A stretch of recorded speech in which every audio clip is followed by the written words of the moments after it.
Hey everyone, my name is Dr. Dolores Tarver. I'm a licensed psychologist here in Georgia, and it is time for the tea. Tea Time with Dr. Tarver is a wellness based podcast. It is not intended to be a substitute for a relationship with a licensed mental health provider. Welcome to March. I'm so excited about March.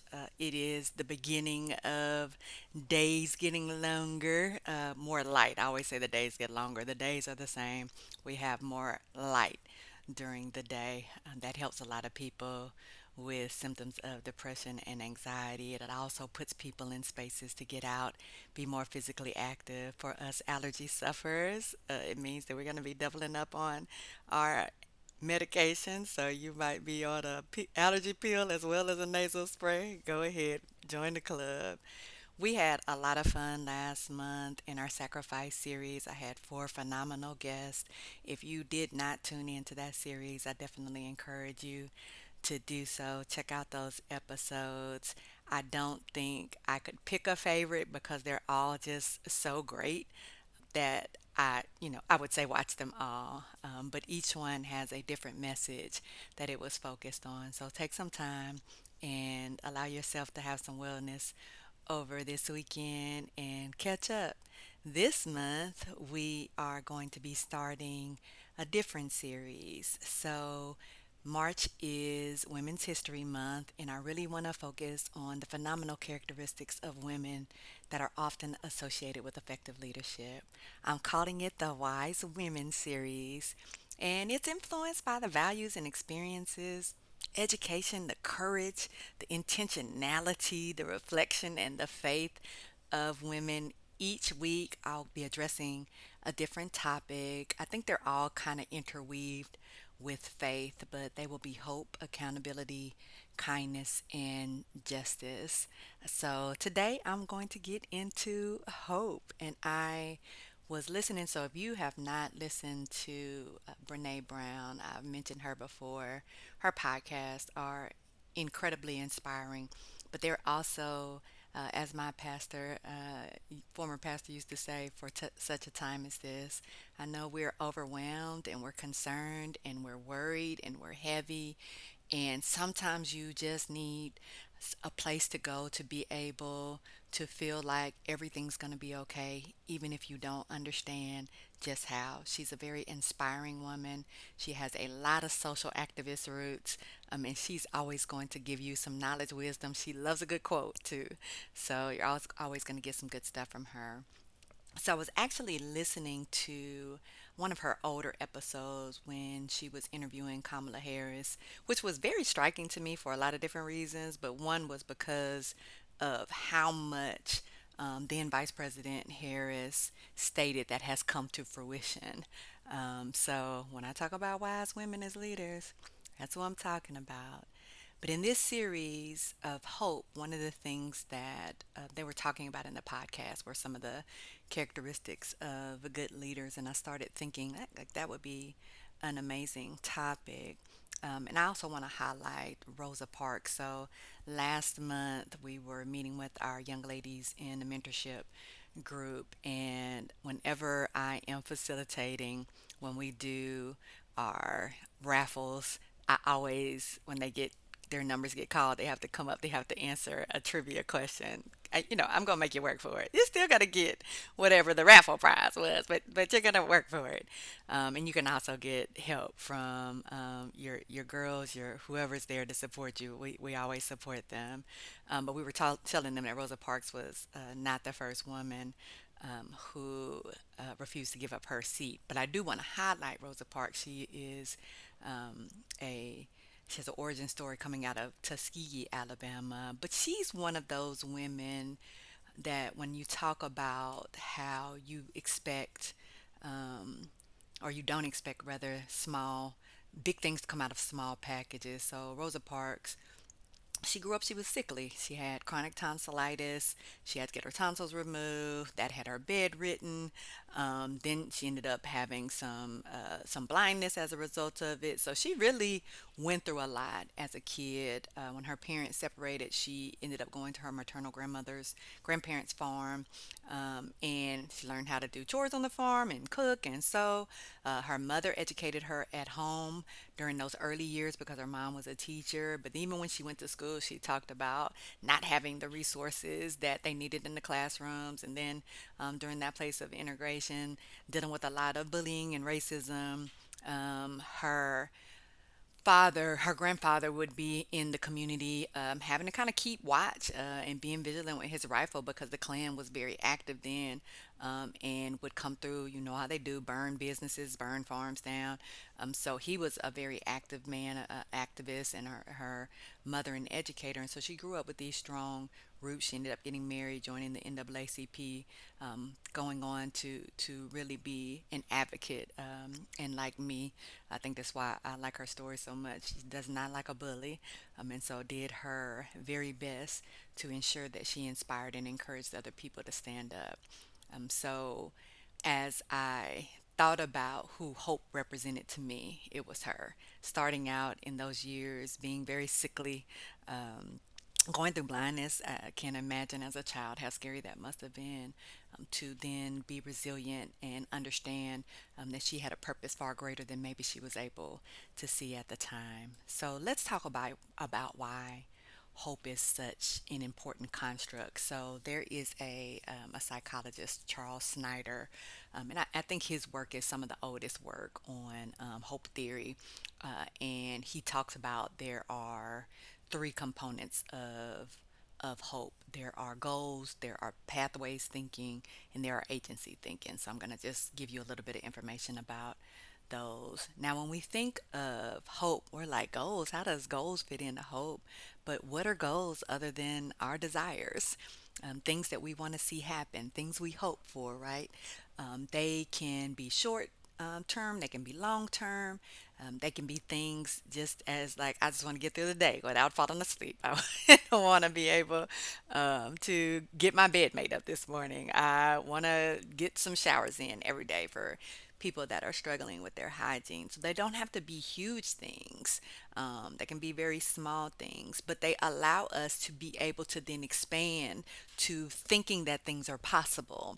You know the joy that you get when you reach a goal. It makes you feel like, well, hey, if I can reach this, then I can reach other things. And goals have a tendency to be what we call approach oriented, or preventative. So, approach oriented being that they are aimed at reaching a desired goal, and then preventative being that they're aimed at stopping something that we don't want to happen.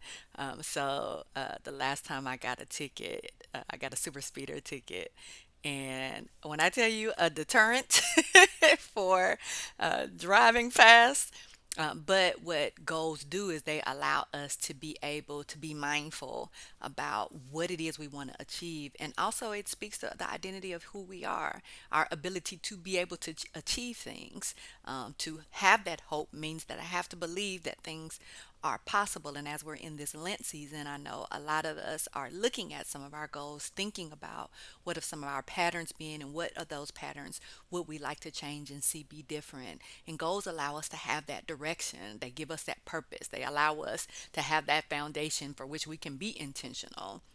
And when we have clear goals, we're much more likely to reach our outcomes as opposed to the superficial types of things, or I say they're affluent at best. Like these are things aspirational. That's the word I want.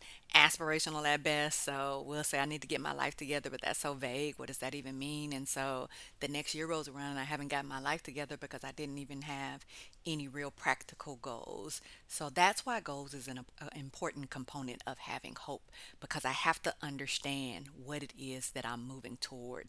These things that I desire, how could they become a realistic thing?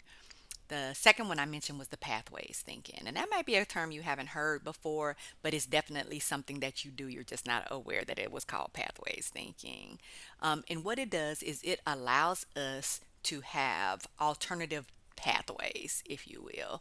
So I always say you can't take something away without putting something in its place. Well, in the putting something in its place, we're creating pathways in our brain that allow for us to have different patterns. When we get in these patterns of behavior where we're doing the same things over and over again, we're getting on that loop.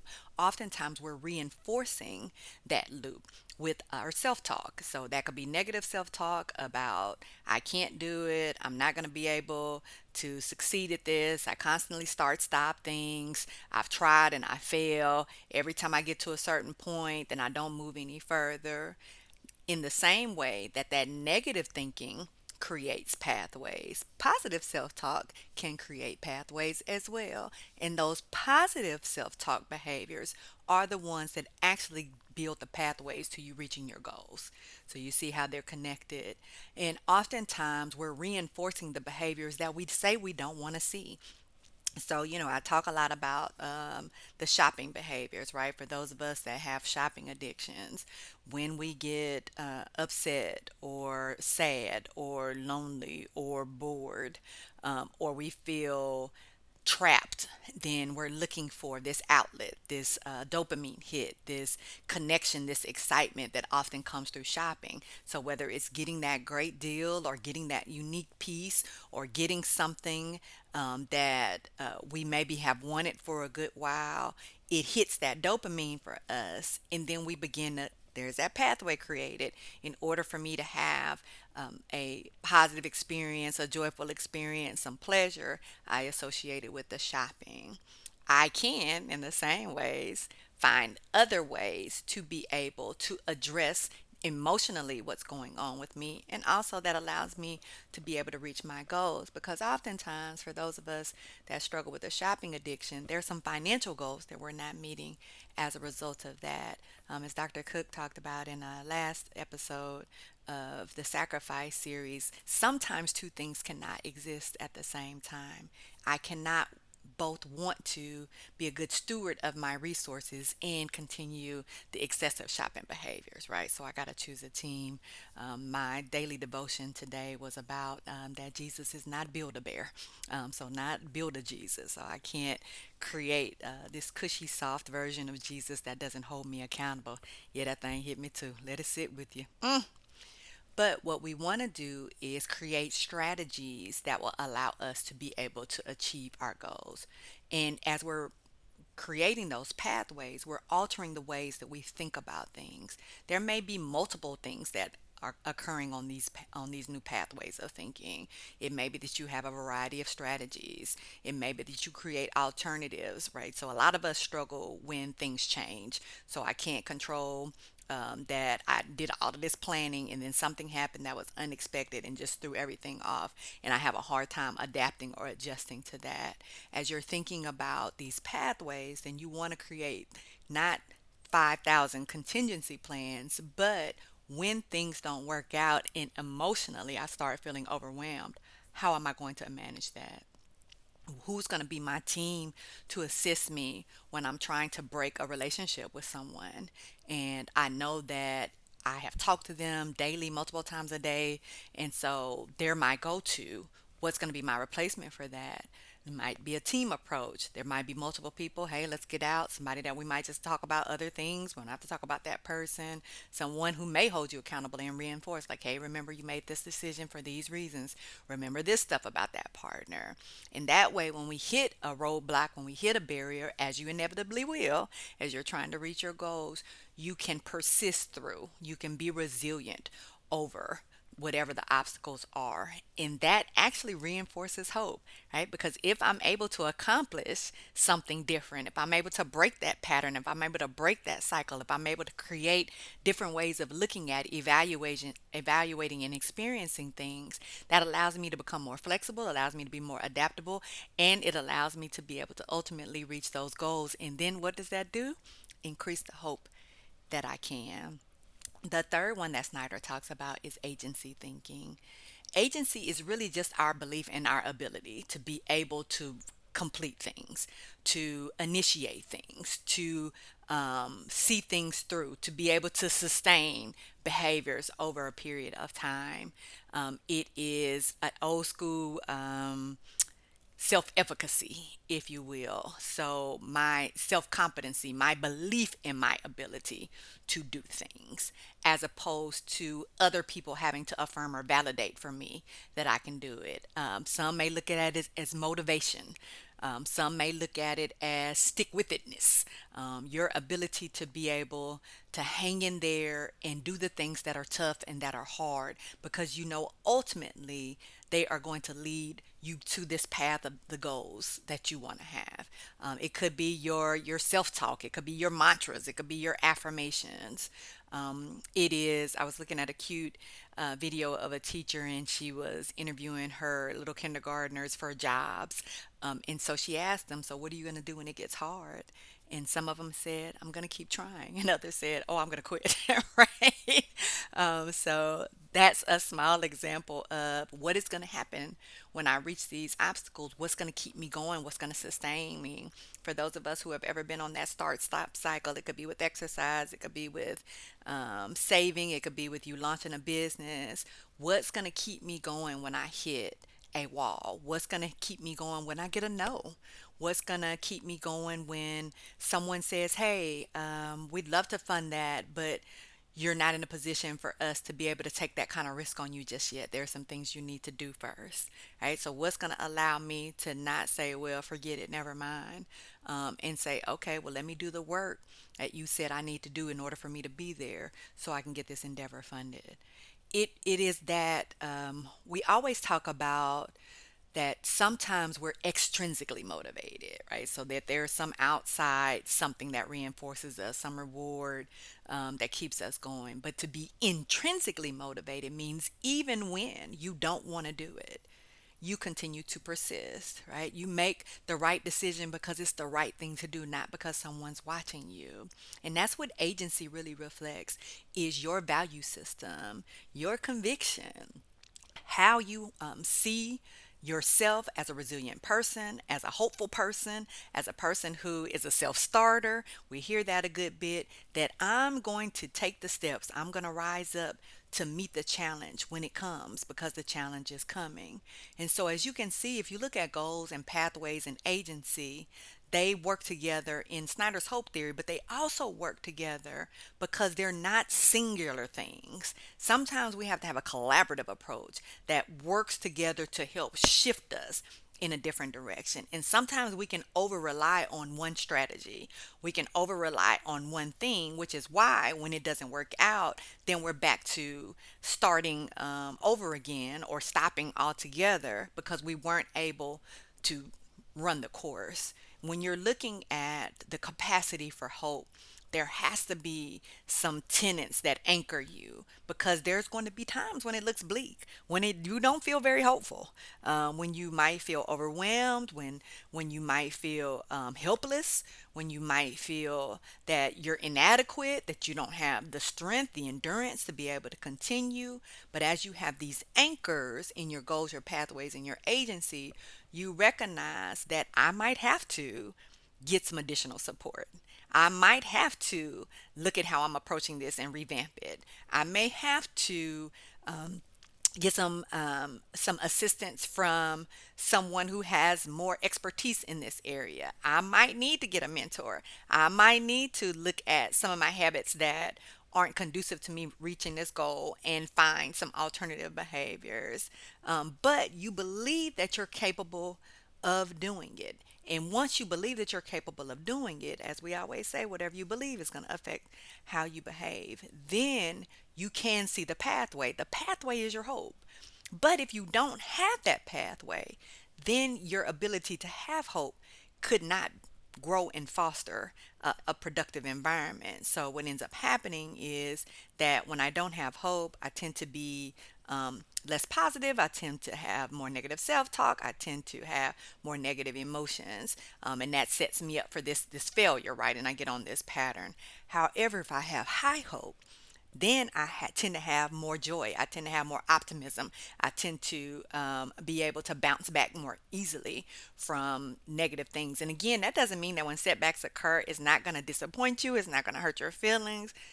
You are allowed to feel, and in fact, I encourage you to, but it's not going to keep you stuck there because you'll be able to recognize that you have the skills to be able to come back from that, offset it, reset, and then allow yourself to continue on that path.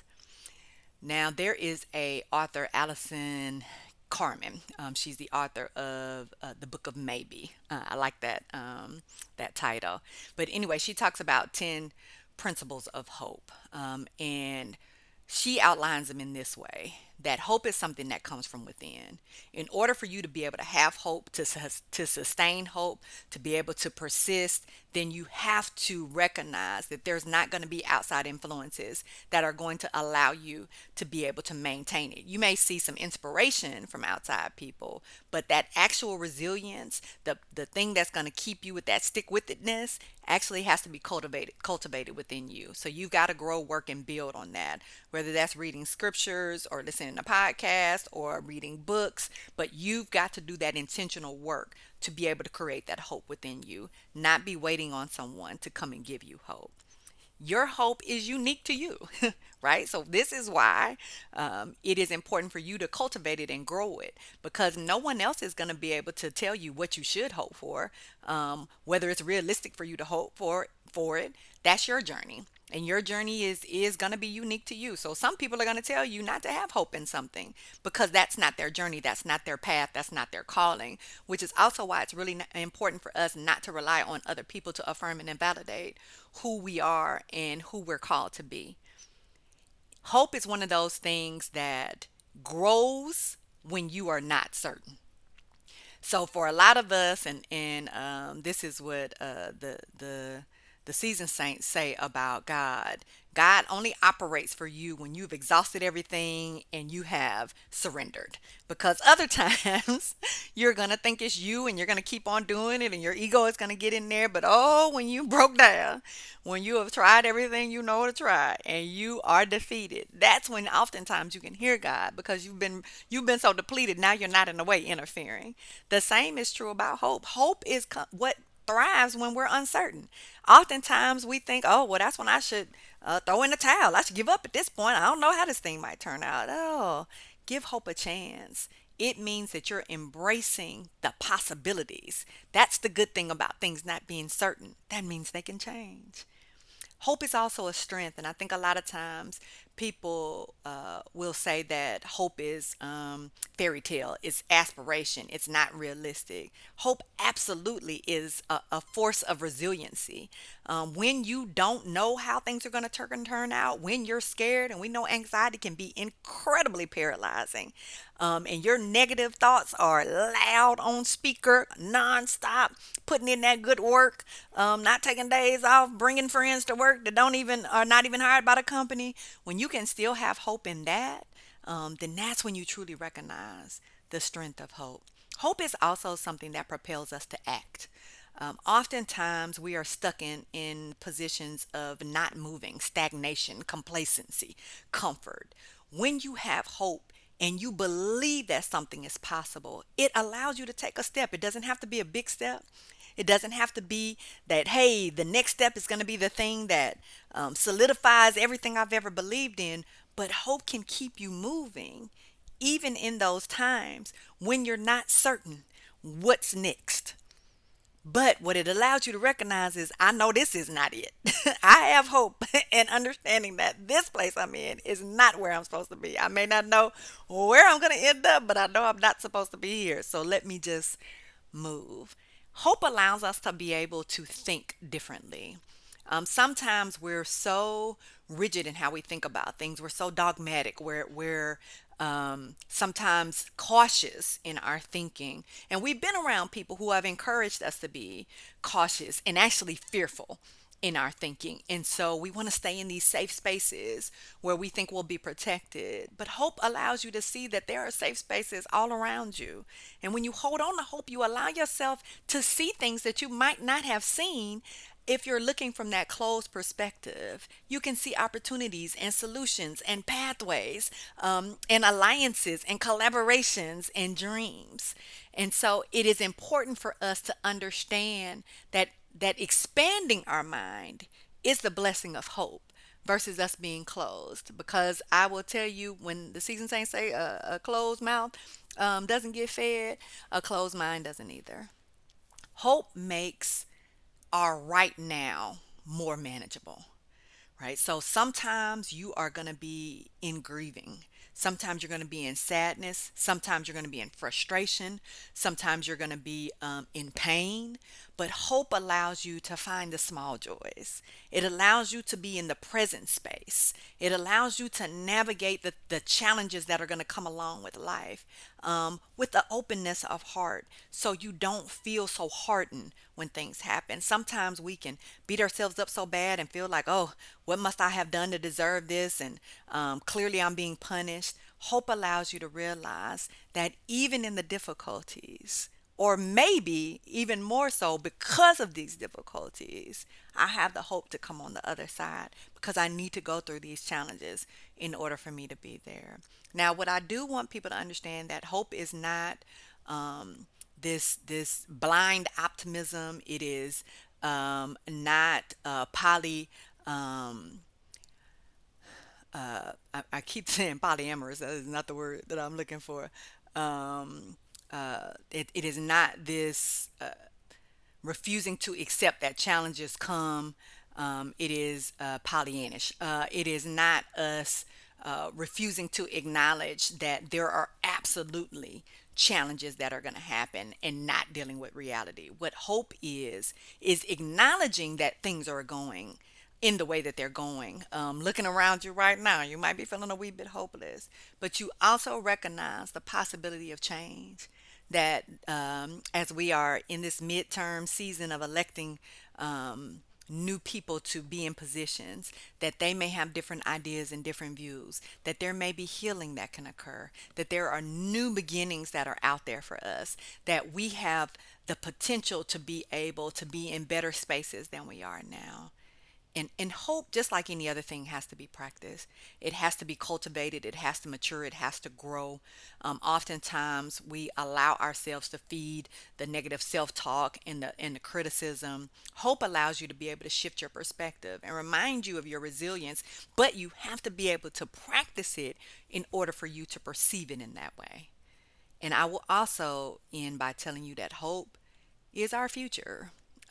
It is not in the past. It is what we have to look forward to, and in that space, who we can become, the best version of ourselves.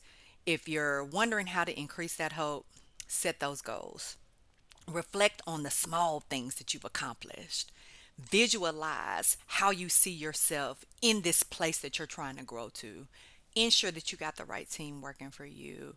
And really make sure that you're focusing on affirming yourself in this season. Okay? Be well, but also be hopeful.